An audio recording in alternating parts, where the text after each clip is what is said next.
que significa. Quando eu ouço ali falar assim, que palavra, foi só chibatada. Eu tenho dificuldade.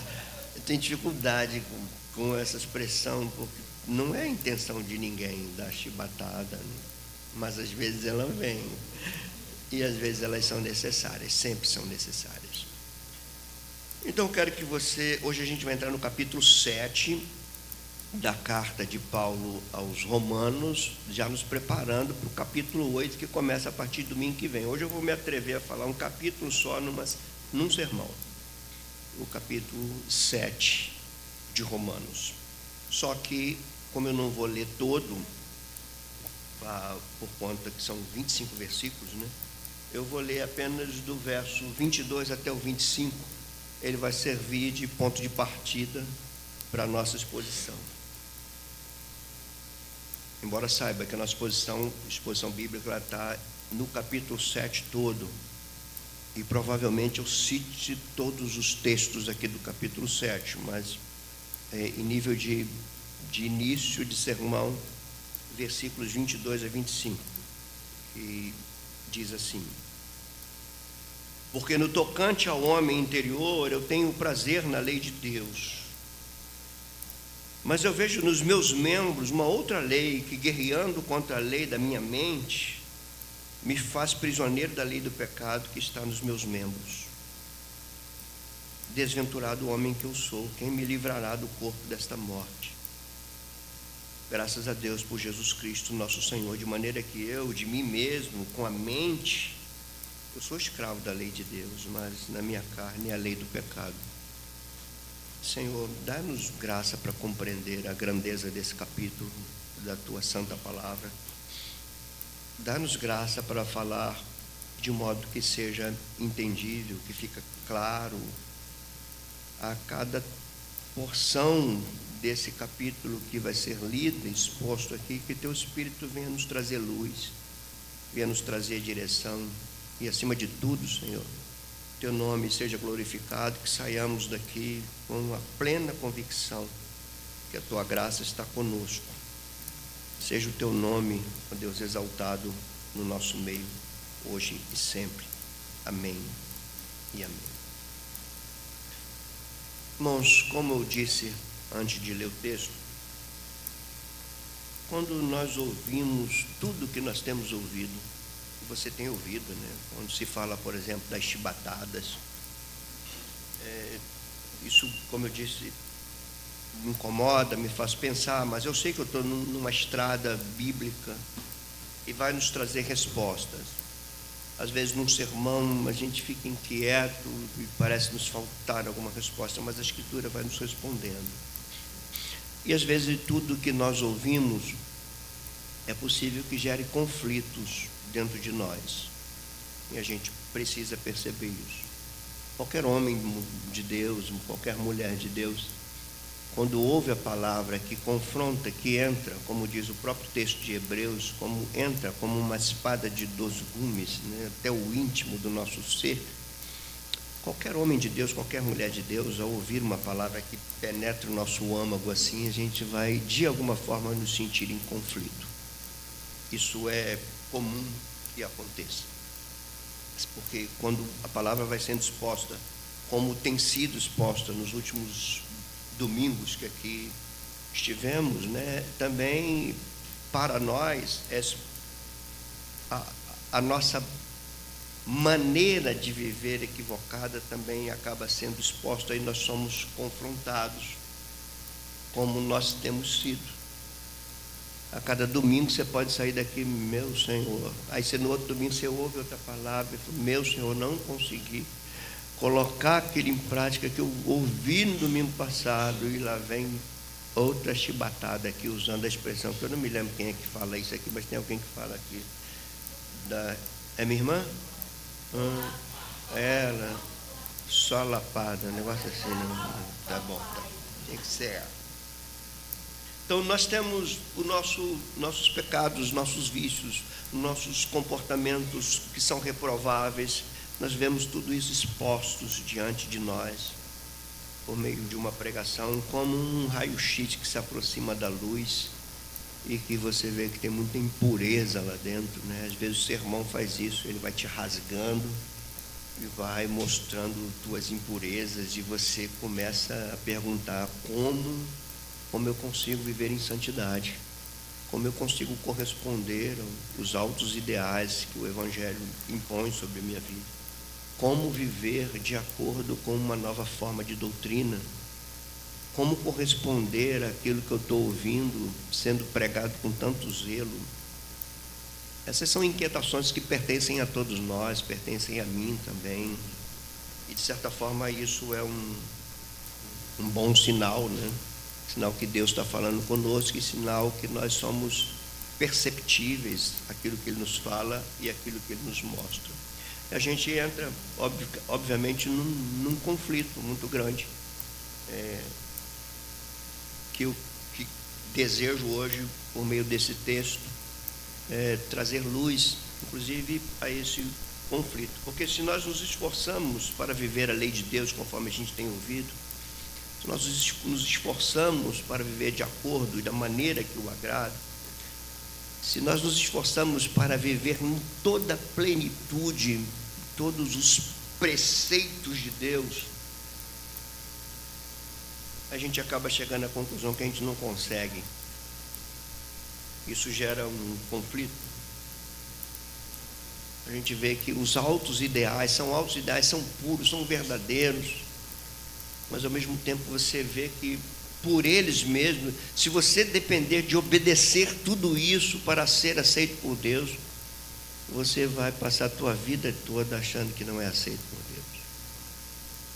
Se você achar, eu tenho que praticar isso tudo para eu ser aceito por Deus, você vai chegar a uma conclusão triste, que você nunca vai ser aceito por Deus, porque você nunca vai conseguir viver na plenitude tudo aquilo que é para ser vivido, embora você concorde, embora você reconheça.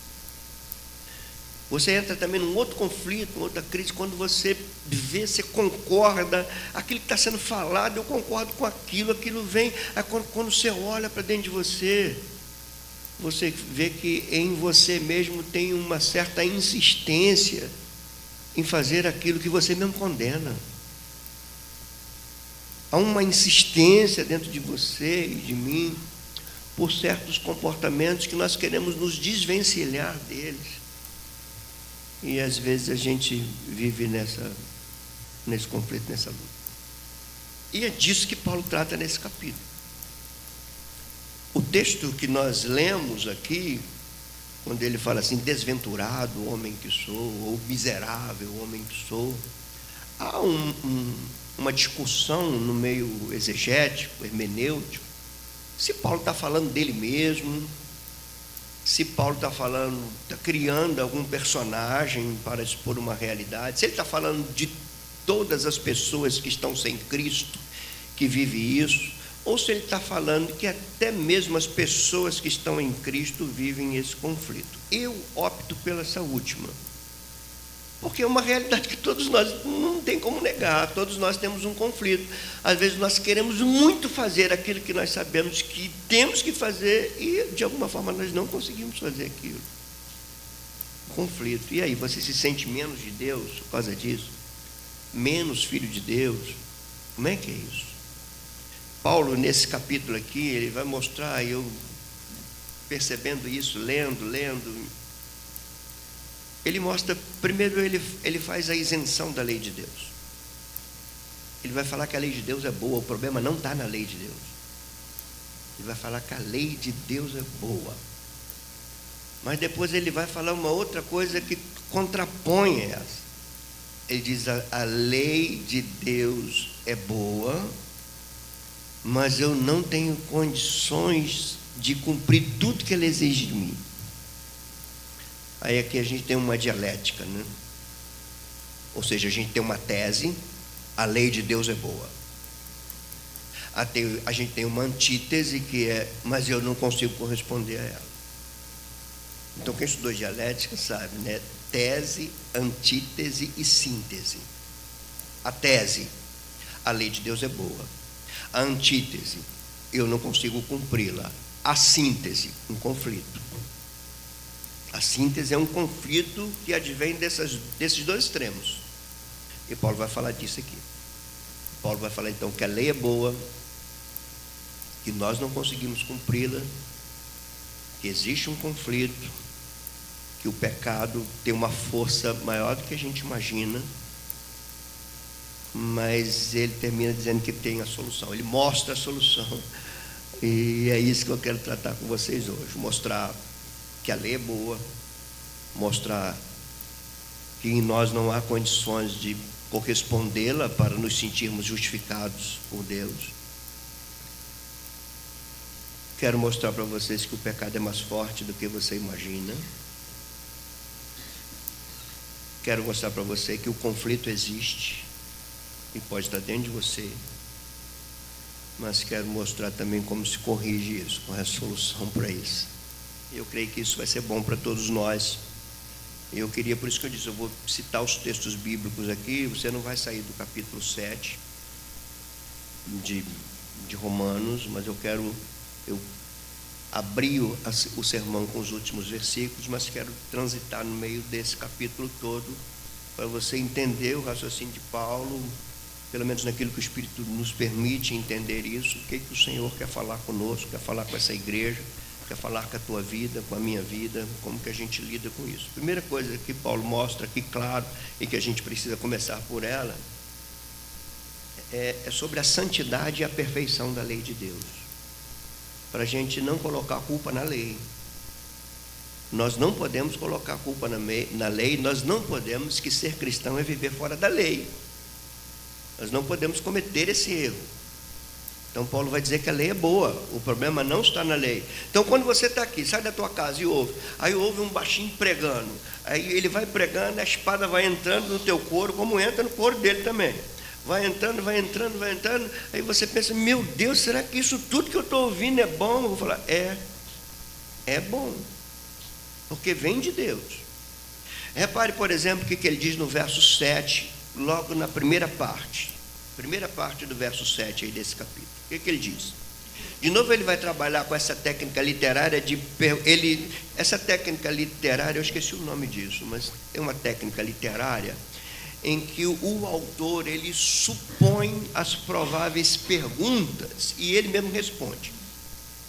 Paulo usa muito isso em Romanos, ele usa na maneira dele escrever, mas em Romanos de uma forma muito especial. Então ele começa, que diremos, pois? Então ele supõe uma pergunta: é a lei pecado? E ele diz, de modo nenhum.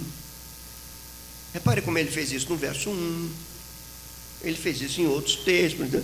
Permaneceremos no pecado para que a graça seja mais abundante? Ele faz isso no capítulo 6, verso 1. Qual é a resposta? De modo nenhum, de modo nenhum. Então ele está usando uma técnica, não é que tenha havido uma objeção dos romanos para com ele. Ele está levantando supostas objeções e já respondendo para defender sua grande premissa, que a justificação é pela fé somente. Mas aí ele tem que explicar que a justificação pela fé somente não é a ausência da lei. E como é que ele vai explicar que não é a ausência da lei se não há nas pessoas a capacidade de cumprir aquilo que a lei exige? Então a cabeça desse homem é brilhante e graças a Deus por isso. Então ele está aqui isentando a lei. Verso 7, de novo. Que diremos, pois? É a lei pecado? De modo algum. Olha o verso 12, o que ele diz? O que ele fala da lei? Por conseguinte, a lei é santa, o mandamento é santo, justo e bom. Então quando você ouve aqui algo que atravessa você, impulsionando, induzindo você a viver aquilo, mesmo que você acha que você está difícil de você corresponder àquilo, o problema não está naquilo que está sendo colocado diante de você, porque aquilo é santo, é justo, é bom, é o padrão de Deus, é o que Ele quer. Então o problema não está na lei de Deus, o problema não está nos requisitos dele, o problema não está em Ele falar assim, olha, ama o teu inimigo. O problema não está em Ele falar assim, olha, se teu inimigo tiver fome, dá de comer. tiver sede, dá de beber. É pesado isso? É, mas a lei é santa. Ele está falando isso. Ele está falando, olha, se é a tua mão que está impedindo de pegar, está te levando a pecar, então se desvencilha dela. Ele não está falando de você imputar. Ele está falando que você tem que se desvencilhar de tudo aquilo que possa te afastar dele, que possa levar a pecar. E às vezes você não consegue, mas o problema não está nessa exigência. Então Paulo disse isso claramente. Então, aonde está o problema? Paulo também vai pontuar aqui, que se primeiro ele fala da santidade, da perfeição da lei de Deus, ele tem assim, o cuidado de blindar isso, de proteger isso. O problema não está aí. Isso aqui é santo, isso aqui é justo, isso aqui é bom. Por que a lei é santa? Por que a lei é justa? Por que a lei é boa? A resposta é simples, porque ela vem de Deus. Ela é inspirada, ela é soprada por Deus. E Deus é bom, nele não há mudança, não há sombra de variação, não há defeito, não há pecado. Deus é perfeito no seu ser. Então o que vem dele é perfeito. Mesmo que você tenha dificuldade para colocar em prática na tua vida, isso que ele está te exigindo é perfeito. O que ele te exige para a tua vida, na tua família, na tua vida idoso, na tua vida conjugal, na tua vida de relação com o filho, o que ele te exige é perfeito. O que ele te exige no cuidado do teu corpo é perfeito. Cuidado com o que você fala é perfeito. Aquilo que ele exige, ou que ele impõe para você, no cuidado onde você anda, com quem você anda, isso é perfeito. A questão não está naquilo que Deus manda. A questão, aí vem o segundo ponto de Paulo, ele fala, o problema está na incapacidade humana de ser justificada ao obedecer tudo. É isso que ele está falando. Se você pensa que você vai ser aceito por Deus por obedecer tudo que a lei te impõe, você vai viver eternamente se achando indigno de Deus, da presença de Deus. Isso, ele é uma verdade confortante, uma verdade que alivia, mas que é uma verdade que não pode gerar em nós um comodismo. Mas é um fato. Por exemplo, versos 14 e 15, ele vai começar a falar da incapacidade humana de cumprir aquilo que é bom, que é perfeito, que é justo. Ele vai dizer assim, verso 14: porque bem sabemos que a lei é espiritual. Então o que a lei é? Ela é espiritual, é a tese. A lei é espiritual. Eu toda a vida sou carnal, é a antítese. A lei é espiritual, eu sou carnal. Esse eu aqui é que os estudiosos vão duelar aqui para saber se é o eu Paulo ou é o eu todos nós. E eu não estou aqui para entrar nesse mérito, eu tenho o meu parecer. Inclusive eu troquei diversos e-mails comentando nesse texto com um cara muito famoso aí, que vocês conhecem, né? Eu troquei muitos e-mails com ele, quando eu era aluno dele, questionando esse texto aqui. Ele tinha um parecer que eu não concordava muito. Até que ele falou, Fran, faz o seguinte, cara, segue aí do jeito que você está pensando, tá? Tem problema não. É Augusto Nicodemos o nome dele. Ele vai dizer assim, porque bem sabemos que a lei é espiritual, eu todavia sou carnal, sou vendido à escravidão do pecado. E aqui de novo, talvez você entre aqui. Porque nem mesmo compreendo o meu próprio modo de agir. Pois eu não faço o que eu preferia fazer. Eu acabo fazendo aquilo que eu não queria fazer. Eita!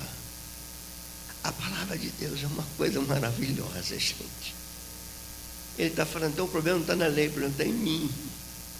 O problema está em mim. No versos 21 e 22, ele vai reforçar essa tese. Ele vai dizer assim, então, ao querer fazer o bem, vê se isso não já aconteceu contigo, você ouviu uma palavra que não tem como negar isso, meu Deus, eu vou viver isso a partir de hoje, eu quero isso para a minha vida. Aí ele vai dizer assim, então, ao querer fazer o bem, eu encontro a lei que o mal reside em mim. Está aqui, ó, o conflito. Porque no tocante ao homem interior, eu tenho prazer na lei de Deus. Eu tenho prazer naquilo que eu ouvi daquele pastor lá, eu tenho prazer naquilo, mas eu quero viver aquilo. Quando eu saio daqui, eu encontro vai ter uma lei dentro de mim que duela. Foi por isso que o Daniel abriu com Gálatas 5. Exatamente isso, para falar da guerra do espírito contra a carne. É um conflito que todos nós, essa tensão. Nós já somos nova criação, mas ainda temos a velha conosco. Nós somos santos e justificados, mas ainda temos uma raiz pecaminosa dentro de nós, que só deixará de existir no último estágio do itinerário da salvação, quando sermos glorificados. Por enquanto você vai lutar ainda com isso, como eu também. Então você está vendo aqui a incapacidade humana, perfeição da lei de Deus, incapacidade humana que tem dentro de si uma outra lei que milita contra a lei de Deus. Há uma tese, como eu disse, uma antítese, e a síntese disso é um grande conflito, que se nós não compreendermos a Escritura, isso pode acabar nos fazendo mal. Isso tem várias consequências, pode nos fazer mal, como pode nos levar a criar estereótipos de crente que camufla quem nós somos. Isso também existe. Você começa a disfarçar quem você é pela roupa que você usa, pela maneira que você fala, pela impostação da tua voz, pelas frases prontas que você já tem na boca, mas o mal está lá dentro. O que a gente está tratando aqui é a espada entrando lá dividindo lá a alma do espírito, ou as juntas e medulas. Bom, por que a lei é boa e por que eu não consigo corresponder a ela? A resposta é a força do pecado. Por isso, irmãos, olha, não brinque com o pecado. Tiago diz que o diabo ele vai nos seduzir segundo as inclinações carnais que existem em nós. Não é o diabo que peca, não, somos nós. Ele apenas sabe qual é o caminho que nos leva ao pecado. E Tiago usa uma expressão que quando o pecado então é gerado, ele traz morte, que ele separa de Deus. O pecado, ele cria separação entre nós e Deus. Então, uma das maneiras que você tem, por exemplo, para saber se você está em comunhão com Deus, é a maneira como você lida com o pecado. Uma das maneiras. Se você o ignora, ou se você fica sempre se justificando com relação ao pecado, você ou ignora, deixa ele para lá, ou se você sempre se justifica, ou se você bota a culpa em outra coisa, o veredito que eu tenho para você é que você está com a comunhão com Deus falida. Está quebrada a tua comunhão com Deus. Certa vez alguém me procurou, falou assim: eu preciso conversar contigo, pastor. Eu falei: vamos. Marquei, veio. A pessoa entrou no meu gabinete. As primeiras palavras que saíram da boca já foram misturadas com lágrimas e choro. Eu estou ouvindo. E começa uma confissão de pecado. Chorando e confessando pecado. Eu errei, não me... eu estou ouvindo e falando dos erros, expondo assim os erros com detalhes. Eu fiz isso sem pudor nenhum, sem... Quando ele acabou de falar, ele ouviu de mim, eu acho que é algo que ele não esperava ouvir. Essa pessoa. Eu falei assim: eu estou diante de uma pessoa de Deus. Eu estou diante de uma pessoa em comunhão com Deus. Parece contraditório isso. E essa pessoa se assusta. Eu não esperava de ouvir isso. Eu nunca ouvi isso. Eu estou confessando pecado. Eu estou falando, eu estou afirmando que você é de Deus, porque somente alguém que é de Deus tem consciência do seu pecado e o confessa. Se você não fosse dele, você ia omitir isso, você ia camuflar isso, você ia discursar sobre isso, mas você não teria essa hombridade, essa clareza de se desnudar na frente de alguém e dar detalhes do teu pecado para alguém que é pecador como você. Então, o que caracteriza uma pessoa de Deus não é necessariamente a ausência de erro, porque isso seria um legalismo muito grande. O que caracteriza alguém que é de Deus é o que esse erro causa nele, o que causa nessa pessoa. E aquilo ali foi uma coisa assim que eu fiquei muito feliz com aquilo, porque era verdade o que eu estava falando. Pessoa de Deus mesmo, porque ninguém confessa um pecado assim, chorando, se achando indigno. Tem uma outra experiência também de gabinete, de alguém que vem conversar comigo, aí quando eu começo a chorar, é que eu não sou de Deus, eu não sou, por que você não é de Deus? Ah, pastor, eu vim aqui, eu ouço, sou falar, aí passa uma semana ou outra, eu não pego na Bíblia, eu não oro, eu não sou de Deus. Eu falei, se você não fosse de Deus, você estaria chorando por isso? Você não estaria nem aí para isso. Você está chorando porque você é dele. Então não tem, aqui uma notícia triste para você, não tem como se relacionar com Deus sem ter conflito. Tem conflito. E graças a Deus por esse texto. Olha a força do pecado, o que ele diz, por exemplo, no verso 8. Ele vai dizer assim, olha como é que o pecado é, gente. Mas o pecado, tomando ocasião pelo mandamento, despertou em mim toda sorte de concupiscência, porque sem lei está morto o pecado. O que ele está dizendo? Enquanto eu ignorava a lei, eu não tinha consciência de pecado. Não sabia que isso era errado, porque eu ignorava a lei. Não quero entrar no texto, porque Paulo foi criado dentro do ambiente judaico, né? Mas tem um momento dentro do jovem judaico, se não me engano é aos 13 anos, que ele faz uma espécie de voto com a lei. Ele agora é obrigado a viver de acordo com aquilo que ele confessa. Talvez seja disso que Paulo esteja falando aqui, mas a gente não sabe. No verso 10 e 11 ele vai falar de novo, o mandamento que me fora para a vida, olha ele de novo isentando a lei aqui, o mandamento que me fora para a vida, verifiquei que este mesmo se me tornou para a morte. Talvez você tenha saído daqui algumas vezes assim. Essa palavra que era para me trazer vida fez eu sair daqui mais quebrado do que quando eu entrei. Porque tem dentro de você e de mim algo muito forte. E ainda é a presença do pecado. Que nós cantamos muito bem uma letra aqui, teologicamente correta, quando ele diz que a letra diz que nós somos livres do poder do pecado e da condenação do pecado, mas não da presença do pecado. Nós só vamos ficar livres da presença do pecado quando tivermos glorificado. Por enquanto você vai conviver com isso. E você sabe que tem coisas que às vezes só você sabe. São inquietações e inclinações pecaminosas dentro da tua vida. Algumas são mais graves do que a outra, mas são. E elas precisam ser tratadas com seriedade. E a igreja é uma bênção por causa disso também, porque ela orienta. Então, de novo, verso 10 e 11. O mandamento que me fora para a vida, verifiquei que este mesmo se tornou para a morte, porque o pecado, prevalecendo-se do mandamento, pelo mesmo mandamento, me enganou e me matou. Interessante, né? Alguns estudiosos chegam a dizer que Paulo aqui lembra de Eva. E quando o pecado toma ocasião pela palavra que Deus deu a ele, enganou Eva e ela pegou e morreu. Então, Paulo pode não estar pensando nisso, mas tem certamente relação com o primeiro pecado que entrou no mundo. E tem a ver com a tua vida, tem a ver com a minha vida. No verso 13 ele de novo vai falar, acaso o bem se me tornou em morte? E ele responde, de modo nenhum.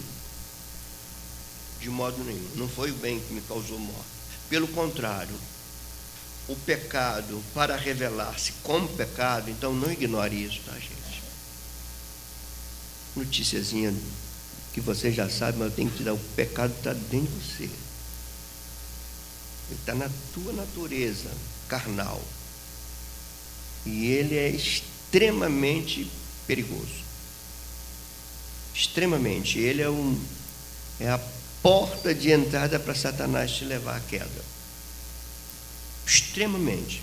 Você tem dentro de você vícios, Você tem dentro de você taras, e você é um ser humano, você tem fraquezas enormes.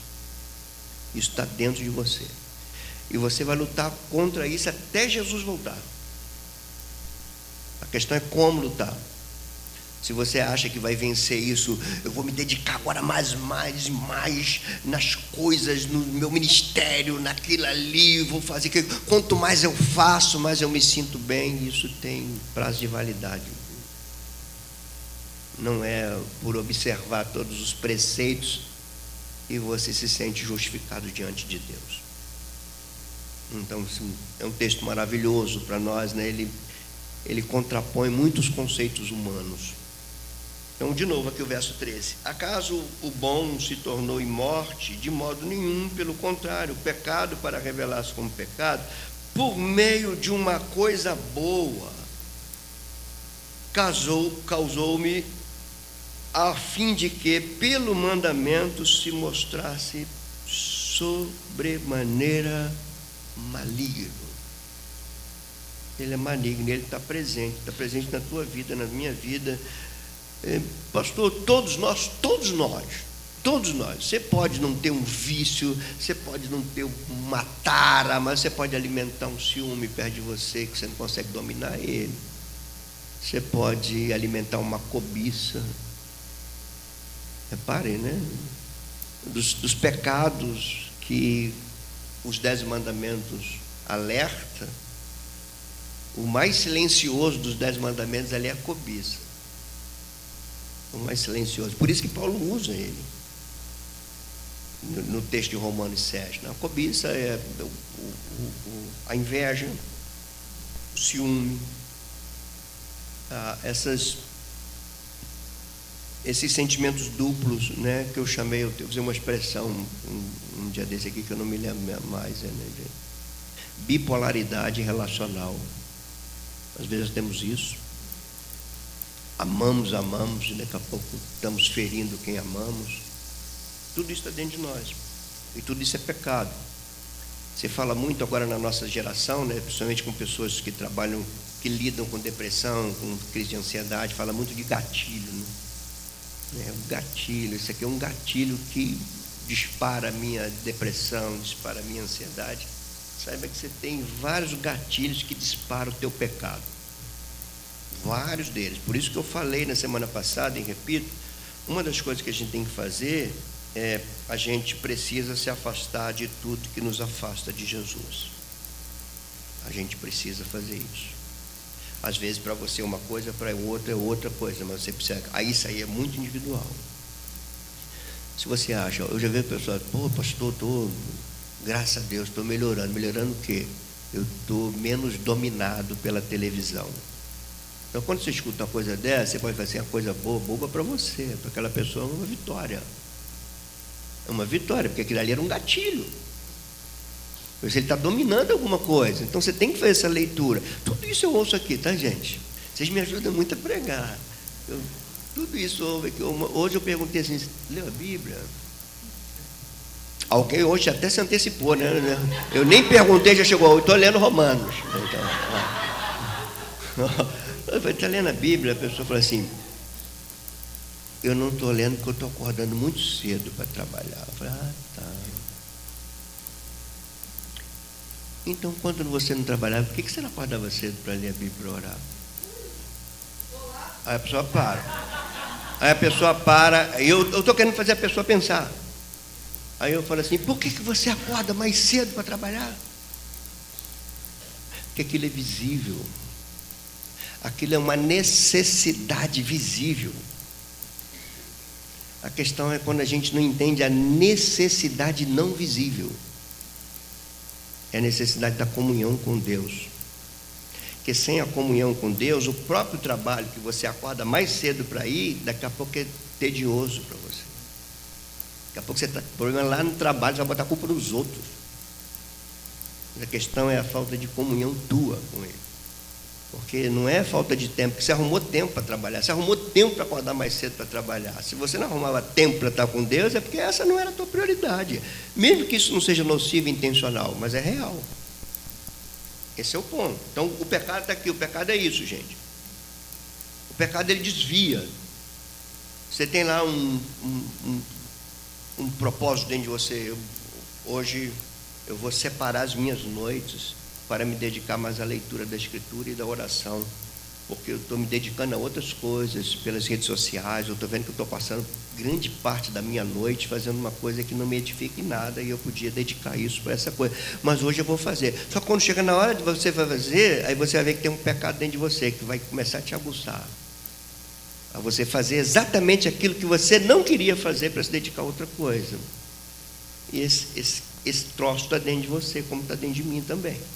Pode te levar a coisas muito sérias. Hoje eu vi alguém assim com 2 sanduíches, um em cada mão, assim. Eu falei, parabéns, você está indo no caminho. Para quem não tem pressa para morrer, você vai morrer lentamente. Não tem pressa, vai comendo isso tudo aí, que um dia vai dar. Tem coisas que são mais graves, tem coisas que são mais brandas, mas todas elas têm a mesma raiz: pecado. Bom, diante disso tudo, o que gera conflito? Conflito dentro de nós, é o que Paulo fala aqui com muita precisão, sobretudo no texto que nós lemos na abertura. Ele diz assim, no verso 7, na segunda parte do verso 7, ele diz assim: eu não teria conhecido o pecado senão por intermédio da lei, pois eu não teria conhecido a cobiça se a lei não me dissesse, não cobiçarás. Conflito. A lei diz, não cobiça, aí o pecado vai e aguça mais os desejos de cobiçar. Conflito. Existe, está aqui, gente. Está aqui. Prova do amor de Deus para conosco. Repare o verso 9. Conflito aqui, ó. Outrora, sem a lei, eu vivia. Aí você vai falar, antes de ouvir aquela palavra, eu estava rindo, estava feliz. Entrei na igreja feliz pra caramba, alegre, muito solto. Depois que eu ouvi aquela palavra, eu me quebrei tudo. Conflito, aqui, ó. Outrora sem lei eu vivia, mas sobrevindo o preceito da lei, reviveu o pecado e eu morri. Acendeu aquilo dentro de mim. Eu me lembrei de coisas, e quando eu me lembrei que aquilo é pecado e que eu tenho tendência para aquilo, parece que essa tendência aumentou em mim. Parece que eu, em vez de eu me livrar disso, fui mais impulsionado a cometer aquilo. É um conflito interno que você tem que entender à luz de uma batalha espiritual também na tua vida. Mas existe, está aqui. Versos 14 e 15, reparem. Porque bem sabemos que a lei é espiritual. Eu, todavia, sou carnal, vendido à escravidão do pecado, porque nem mesmo eu compreendo o meu próprio modo de agir. Você já ficou sem se compreender? Você já teve uma vez facilidade de julgar os outros fazendo errado e você depois vê que você pode fazer pior do que ele? Está aqui, ele está dizendo isso. Nem mesmo compreendo meu próprio modo de agir. É quando você faz e você vai dizer, como é que eu fui capaz de fazer isso? Como é que eu fui capaz de pensar isso? Como é que eu fui capaz de falar isso e ferir alguém desse jeito que eu feri? Aqui, o conflito. Vou repetir. É o verso 15. Nem mesmo compreendo o meu modo de agir, pois não faço o que eu prefiro. Eu faço o que eu detesto. Tem que ser muito de Deus para confessar isso. Por isso que essa pessoa que me procurou, eu falei, você é de Deus. O senhor levou um susto. Se eu falar assim, você é um pecador, essa pessoa ia acreditar. Ela ia acreditar, porque todas as referências dela, todas as circunstâncias dela apontavam para isso. Só que quem pastoreia e quem lida com pessoas, e você lida com pessoas, você tem que enxergar para além das evidências. Você tem que enxergar por dentro. Jesus fazia isso com maestria. Vi lá Natanael falando, não vem ninguém dessa região, não vem ninguém que presta. Quando Jesus olha para Natanael, fala, eita, verdadeiro israelita, não há dolo em você. Que isso? Ele descobre alguma coisa dentro daquele cara. dentro de uma prostituta, ele vê uma adoradora. Então esse é o nosso Senhor, e nós precisamos aprender com Ele. Versos 22 e 24, que nós lemos no início: porque no tocante ao homem interior, eu tenho prazer na lei de Deus, mas eu vejo nos meus membros outra lei. E o que essa lei faz? Olha, guerreando contra a lei da minha mente. Você já passou por isso? Guerreando contra a lei da tua consciência. Tua consciência diz: está errado, e está guerreando. Aí você vai lembrar do Salmo 10, Salmo 14, Salmo 53. Todos esses 3 salmos têm uma premissa em comum. Quando nós cedemos para fazer o que a nossa mente censurava, a maneira da gente fazer isso, que a mente censurava, sem ser censurado, é negar Deus. Única maneira. Disse o insensato no seu coração: não a Deus. Aí ele desencadeia a praticar a iniquidade, porque ele tira de si o que poderia denunciá-lo. Você que está me ouvindo, você já pode ter feito isso na tua vida. Que quando você está fazendo, você está vendo que é errado, a tua mente condena que está errado, a lei da tua consciência está dizendo está errado, e você quer continuar fazendo porque de certa forma te dá prazer. O que você faz? Você luta para não fazer, ou você dribla a tua consciência? Muitos vão driblar a consciência, vão criar novos conceitos para trazer abrandamento na mente, para continuar fazendo o que a mente dizia não faça. Paulo está exemplificando isso aqui para nós. Tocante ao homem interior, tenho prazer na lei de Deus, mas eu vejo nos meus membros outra lei, que guerreando contra a lei da minha mente, me faz prisioneiro da lei do pecado que está nos meus membros. E aqui a sentença, que talvez que essa pessoa que me procurou no gabinete certamente tinha esse pensamento aqui: desventurado o homem que sou, miserável pessoa que eu sou. Por quê? Eu não sei sair disso. E a pergunta que ele faz é: quem me livrará desse conflito? É aqui que ele abre a ponte do capítulo 8, que a gente vai começar domingo que vem, mas ele cria um elo coesivo no verso 25. No verso 25 ele tem a resposta do conflito. E a resposta do conflito ele começa a desenvolver a partir do capítulo 8. Por isso você não pode faltar domingo. Se você faltar domingo é porque você está em pecado e não venceu ele, né? Então cuidado. Quem viajar, cuidado, hein?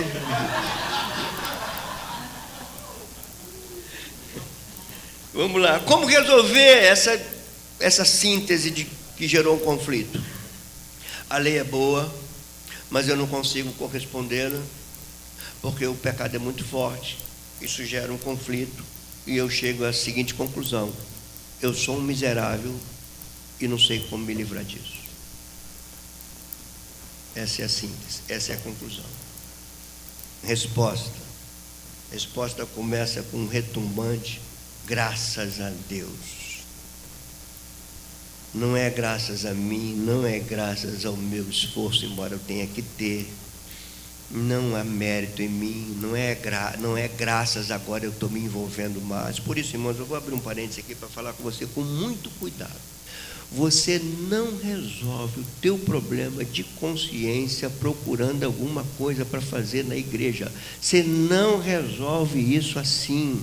E se você me conhece, e se você sabe que eu te conheço, você sabe que eu vou brecar isso. Você sabe disso. Porque funções na igreja não pode servir de muleta terapêutica. Outra frase que eu inventei agora. Muleta terapêutica, eu não tinha ouvido isso ainda não. Muleta terapêutica, aquilo que você usa para te trazer algum alívio. Quando você tira a muleta, você sabe que você não consegue andar. O problema continua lá. Então ele diz, graças a Deus. Ele dá graças a quem? Porque Deus agiu para resolver o problema. Mas ele agiu como? Graças a Deus por Jesus Cristo.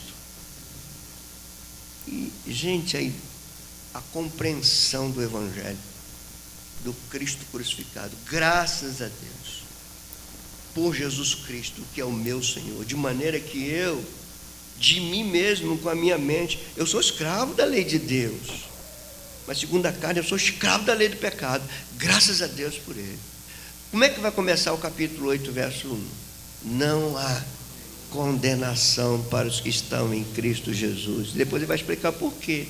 Porque a lei do Espírito da vida te livrou da lei do pecado e da morte, por meio de Jesus Cristo. Ele se fez homem para que na sua carne ele condenasse o pecado, para que a justa exigência da lei se cumprisse em nós. Isso é compreensão da fé, tá, gente?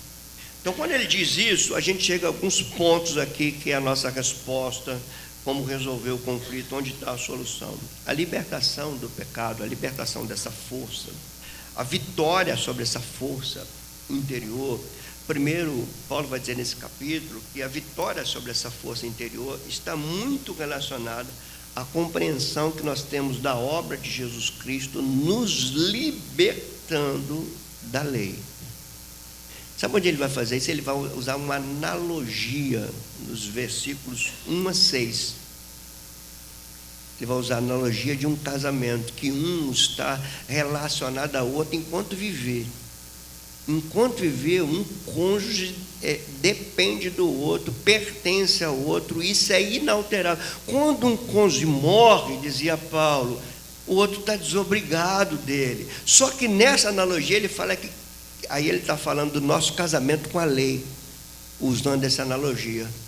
Só que nessa analogia, quem morreu somos nós. O que ele está dizendo? A lei agora não pode exigir de um morto. Ela não pode exigir a justificação por meio dela, porque ele está morto, ele agora está casado com o outro. Ele está casado com Jesus Cristo. E Jesus Cristo foi o que cumpriu a exigência da lei para quem eu morri. Irmãos, isso é fantástico. Da mesma forma que ele fala assim, olha, o batismo simboliza a nossa união na morte e na ressurreição de Jesus. Ele fala isso no capítulo 6. Quando ele fala isso, quando ele usa essa analogia, o que quer ele dizer? Ele diz, se você morreu em Cristo, você também morreu para o teu antigo senhor. E o teu antigo senhor, que ele trata no capítulo 6, é o pecado. Então, da mesma maneira como você morreu e o pecado não pode mandar mais no morto, da mesma maneira você morreu para a lei não pode mais colocar exigências na tua vida para você ser justificada por meio dela, porque você foi justificado por o único que poderia cumprir as exigências desse tirano. Caiu a escama, aliviou. Qual é o ponto aqui? Assim como, estando em Cristo, nós morremos para o senhorio do pecado, assim também, estando em Cristo, nós estamos mortos para o regime da lei, que dizia que nós somos somente justificados por Deus se observássemos tudo. Vocês estão livres disso. No capítulo 7, aí mesmo no verso 4, ele vai dizer assim: assim, meus irmãos, também vós morrestes relativamente à lei. Paulo, isso aqui não era uma tese teológica, não era um recurso literário. Paulo estava falando de uma realidade espiritual. Vocês morreram para a lei. Aos Gálatas ele vai dizer assim: se eu torno a edificar aquilo que foi destruído, eu sou transgressor.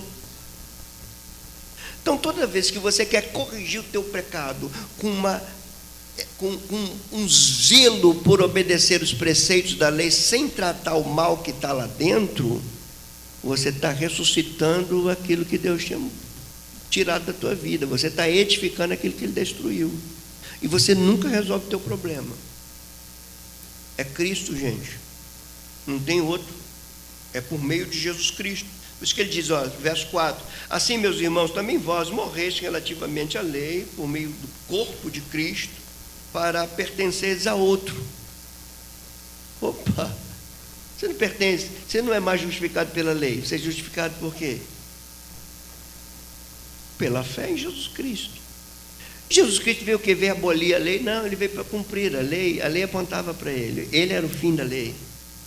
O fim não é o término, ele era o telos da lei, ele era todo o desígnio da lei. Todo o desígnio da lei era Cristo, era exigido em nós. Só que Paulo brilhantemente vai falar que essa lei foi apenas um pedagogo que nos conduziu até a perfeição que é Cristo. Ela serviu como um pedagogo que nos protege até Cristo. Em Cristo, nós não estamos mais no regime da lei. Nós agora morremos para esse regime. Estamos vivos em Cristo.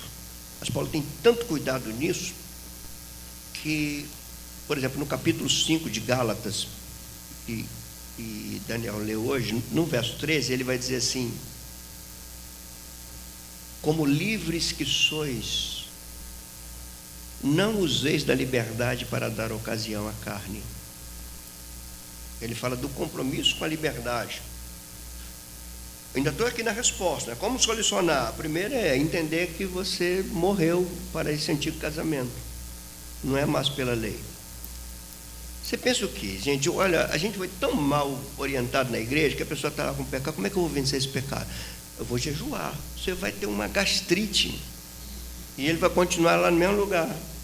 Eu vou dizer mais, você já deve ter vivido isso se você era o cara do jejum ou a mulher do jejum. Se você for bem sincero, você vai ver que você já pecou até jejuando. Você está jejuando, pencando, cobiçando, coisa desse tipo. Então você pode jejuar, você pode falar, sabe como é que eu vou fazer? Eu vou vencer, e sabe como? Eu vou ler o Salmo 119 3 vezes por dia. É bom que você leia, mas não vai resolver teu problema. Ler é bom, mas você vai resolver teu problema? Não, não é ali. Segundo ponto aqui da nossa resposta: como eu venço esse conflito? Reconhecendo a minha incapacidade e reconhecendo a dependência que eu tenho da graça revelada em Cristo Jesus. É como você diz: Senhor, eu não consigo, tua graça. Esse é o sentido por que eu falo tanto na ceia. Não é para você analisar a si mesmo e não comer, é para você analisar e comer, que você depende da graça dele para vencer aquilo que está te censurando. Uma das provas de ignorância da igreja, do meu ponto de vista, é a pessoa que se vê alguma coisa que não está vencendo na sua vida e na hora da ceia ela diz: não posso participar, porque eu não estou vencendo uma coisa na minha vida. Quando você tem um comportamento disso, você é extremamente legalista. Você não vai resolver o teu problema. O que você está dizendo é: eu consigo resolver sem Cristo. Quando eu resolver sem Cristo, aí eu vou para a mesa dele. O mérito é teu, meu bem. Mas aqui é diferente. Então eu preciso reconhecer. Olha o que vai. Deixa eu só antecipar, que você não precisa ler, não. Eu vou entrar isso mais na semana que vem. Mas olha o que diz a partir do capítulo 8. Ó. Agora, pois, nenhuma condenação há para os que estão em Cristo Jesus. O que condenava? A lei. Você morreu para ela, você morreu para quem te condenava. No verso 2 ele vai explicar: porque a lei do Espírito da vida, por que ninguém te condena mais? Por que você não pode ser mais condenado? Quem te condenava é a lei. Por que você não está mais debaixo de maldição? Porque a maldição estava na lei. Se ele cumpriu a lei, ele levou a maldição com ele. Então não tem mais maldição. Pastor, vai ter um culto lá de quebra de maldição? Deus que me defenda. Maldição foi levada na cruz, gente. Você entende isso? Foi levada na cruz. Eu entendo esse negócio ou não? Vocês gostam, né? Vocês gostam de tirar de sério. Verso 2: porque a lei do Espírito da vida em Cristo Jesus te livrou. Qual o peso? Te livrou. Era uma coisa que te causava mal. Era uma escravidão também. Te livrou da lei do pecado e da morte. Como ele fez isso? Verso 3: porquanto o que fora impossível à lei. Aqui ele fala da lei do pecado, do regime da lei mosaica e da lei do Espírito da vida. Ele fala de 3 leis aqui. É um texto meio confuso, mas eu estou aqui para explicar para vocês. Então, verso 3: porquanto o que fora impossível à lei de Moisés. O que foi impossível à lei de Moisés? Destruir a lei do pecado e da morte. Possível. Ela não fazia isso. Pelo contrário, como dizia Paulo, aguçava mais. Impossível. Então, se era impossível, por que era impossível? Ele diz, é porque estava enferma pela carne. Então, se era impossível, como se tornou possível? O texto vai explicar. Ele diz, isso fez Deus. Quem fez? Deus, não foi você. Não tem mérito nenhum para você. Foi Ele que fez, não foi nem você, nem eu. Isso fez Deus. Como Ele fez? Enviando o seu próprio Filho. Aí você vai lembrar de João 3,16, expressão do amor de Deus. Enviando o seu Filho. Enviando o seu próprio Filho. Mas como Ele enviou o seu próprio Filho? Em semelhança de carne pecaminosa. Por que Ele tinha que vir em semelhança de carne pecaminosa? Porque Ele tinha que vencer o pecado. E no tocante ao pecado, e com efeito, Ele condenou Deus na carne o pecado. Que carne?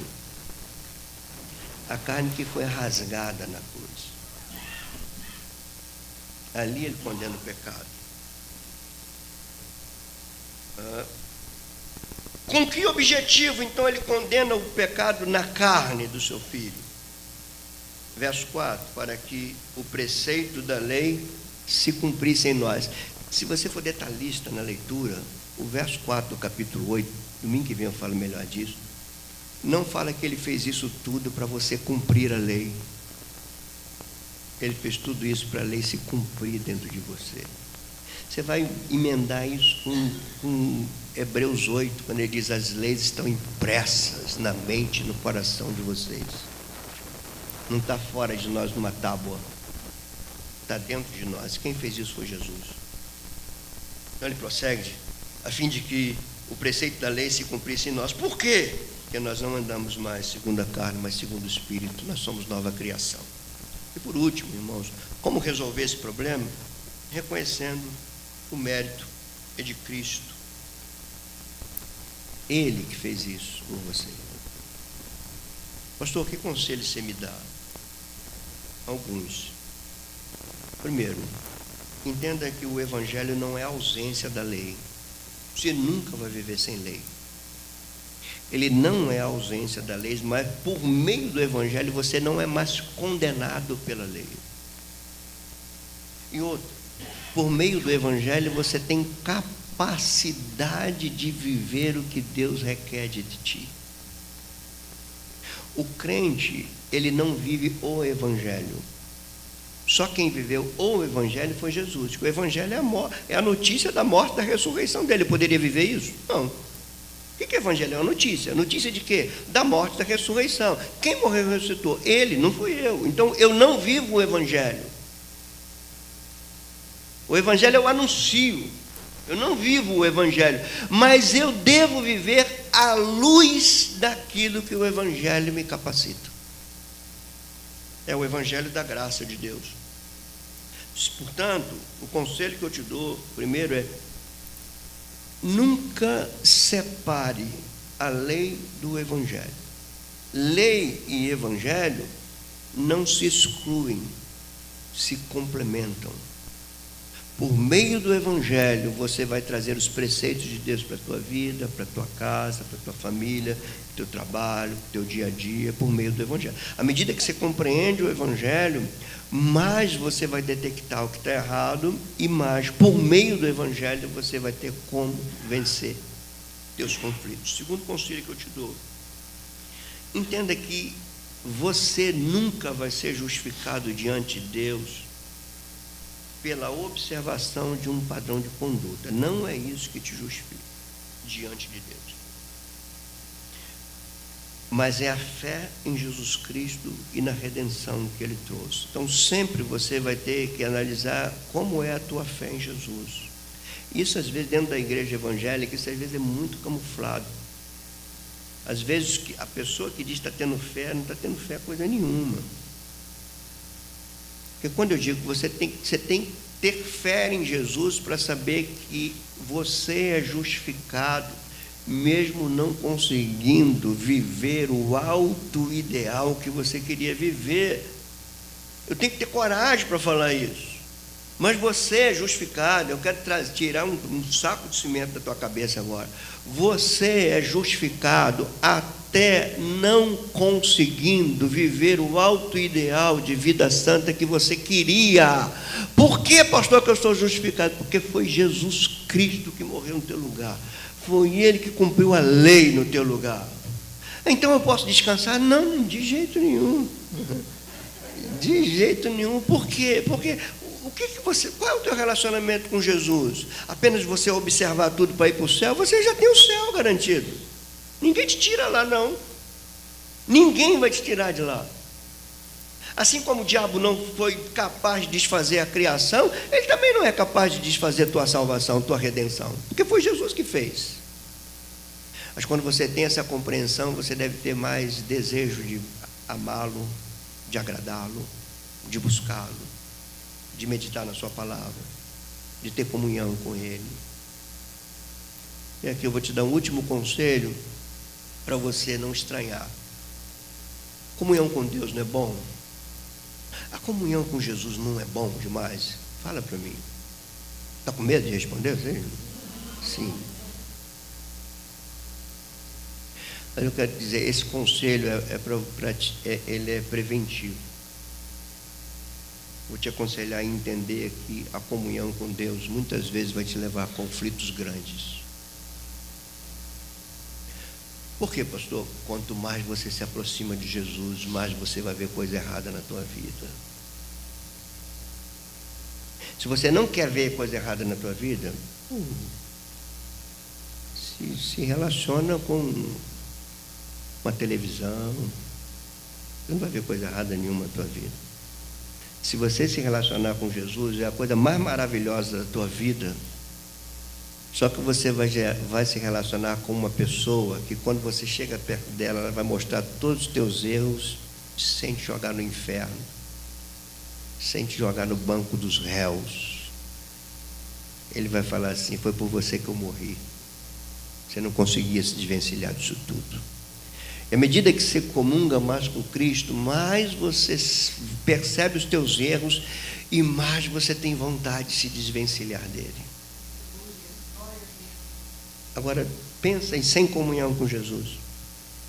Você vai ser uma farsa evangélica.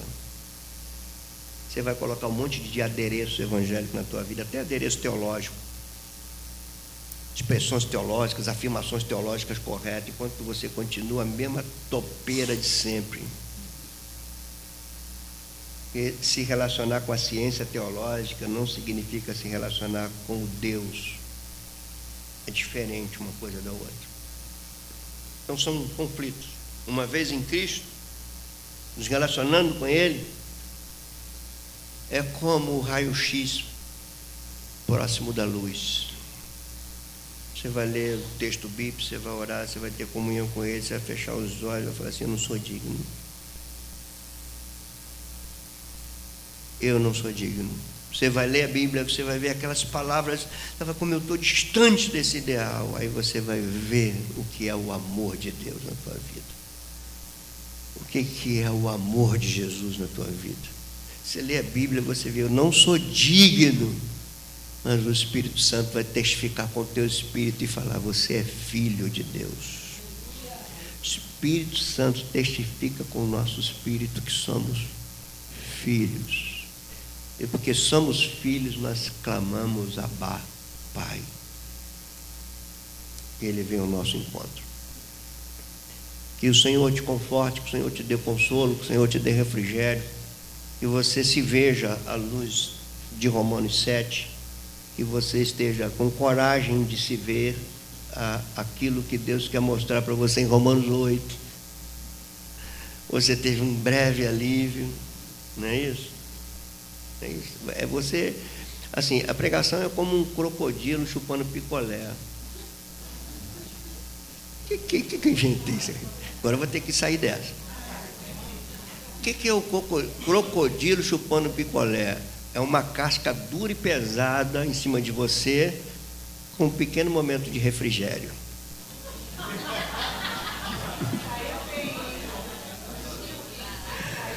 É mais ou menos isso. Tem uma casca dura e pesada sobre você e hoje você teve um pequeno momento de reflexão. Você chupou um picolé.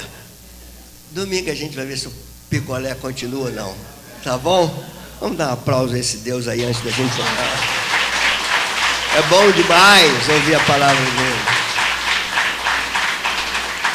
Eu quero orar por essa igreja, orar por tudo que nós pregamos aqui. Despedir essa igreja, mas vou pedir para o meu irmão querido.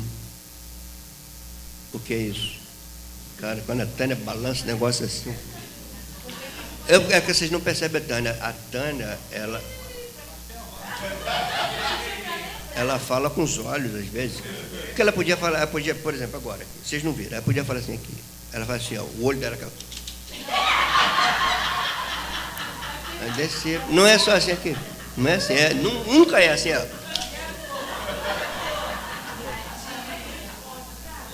Tá.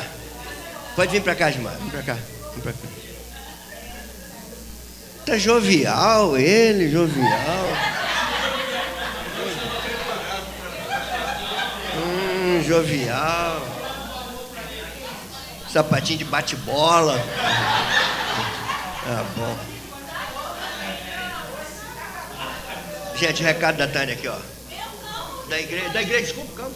Desculpa. Começamos hoje a pegar os nomes para o passeio dia 15 de novembro.